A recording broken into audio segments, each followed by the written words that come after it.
মনে করবেন, আপনি মনে করবেন আপনার সমস্ত গুনাহ মাফ হয়ে গেছে, এরকম একটা হালকা অনুভূতি আপনার ভেতরে কাজ করবে। খুশি হয়েছেন মনে হয় না? এই জন্য আমরা যদি ছোট্ট এই দোয়াটি পড়ে আজ রাতে ঘুমাতে পারি, সকালে উঠে ফলাফল দেখবো ইনশাআল্লাহুল আজিজ।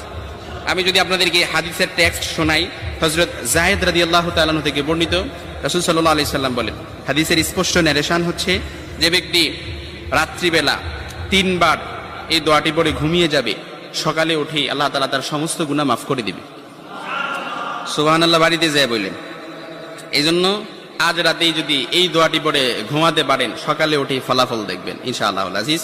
দোয়াটি আমরা সবাই পারি, তবে আপনাদের মনোযোগ আকর্ষণ, আপনারা একটু আমার দিক অ্যাটাচমেন্ট বাড়ান। আমি আপনাদেরকে বলতেছি, সবাই পারি, আমার সাথে একটু ঠোঁট মিলাবেন। আস্তাগফিরুল্লাহাল্লাযী লা ইলাহা ইল্লা হুয়াল হাইয়ুল কাইয়্যুম ওয়া আতুবু ইলাইহি লা হাওলা ওয়া লা কুওয়াতা ইল্লা বিল্লাহিল আলিয়্যিল